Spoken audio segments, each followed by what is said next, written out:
দর্শক স্বাগত 3 মিনিটের খবরে। অন্তর্বর্তী সরকারের প্রথম 6 মাসে প্রথম ইনিংস বা প্রথম অধ্যায় শেষ হয়েছে এবং রাজনৈতিক সংলাপের মাধ্যমে দ্বিতীয় অধ্যায় শুরু হলো।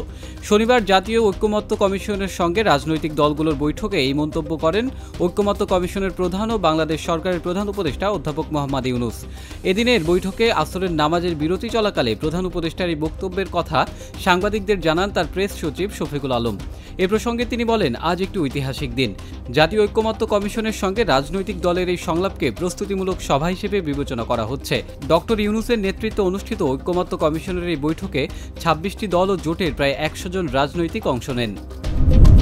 ন্যূনতম সংস্কার শেষে দ্রুত জাতীয় নির্বাচন দেয়া হবে বলে আশাবাদ ব্যক্ত করেছেন বিএনপি মহাসচিব মির্জা ফখরুল ইসলাম আলমগীর।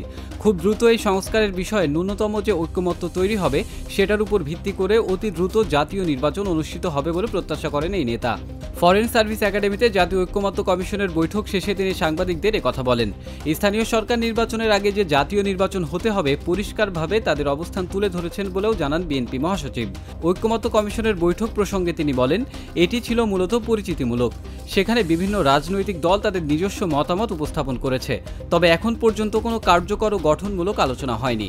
এই সংস্কারের যে রিপোর্টগুলো প্রত্যেকটি কমিশনগুলো যেগুলো প্রদান করেছে সেগুলোর উপরে আলাপ আলোচনা হবে, দলগুলো সেগুলো নিয়ে কথা বলবে কমিশনগুলোর সঙ্গে এবং একটা ঐক্যমতে পৌঁছানোর চেষ্টা করা হবে। সেটাই আপনার মূল কথা এবং সেজন্য আজকে প্রাথমিক আলোচনা, সেখানে বিভিন্ন রাজনৈতিক দল বিভিন্নভাবে কথা বলেছেন। আমরা আশা করব যে খুব দ্রুত এই সংস্কারের যে ন্যূনতম ঐক্যমত তৈরি হবে সেটার উপর ভিত্তি করে অতি দ্রুত জাতীয় নির্বাচন অনুষ্ঠিত হবে, এটাই আমাদের প্রত্যাশা। অল্প সময়ের মধ্যে বাংলাদেশে 1600 মেগাওয়াট বিদ্যুৎ সরবরাহ করবে আদানি পাওয়ার। 3 মাস পর বিদ্যুতের পুরো সরবরাহ পেতে যাচ্ছে বাংলাদেশ।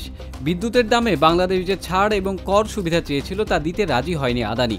এর আগে বিদ্যুতের মূল্য পরিশোধে বিলম্বের কারণে গত বছরের 31 আগস্ট বাংলাদেশে বিদ্যুৎ সরবরাহ কমিয়ে অর্ধেক করে দেয় তারা। গণমাধ্যমের খবরে নাম প্রকাশে অনিচ্ছুক দুটি সূত্রের তথ্য মতে, গ্রীষ্ম মৌসুমের আগে বাংলাদেশ পাওয়ার ডেভেলপমেন্ট বোর্ডের অনুরোধে আগামী সপ্তাহ থেকে পুরো বিদ্যুৎ সরবরাহে রাজি হয়েছে আদানি পাওয়ার।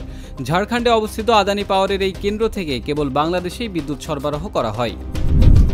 সাভারের আশুলিয়ায় গ্যাস সিলিন্ডার লিকেজ থেকে বিস্ফোরণে নারী শিশু সহ অন্তত 11 জন দগ্ধ হয়েছেন।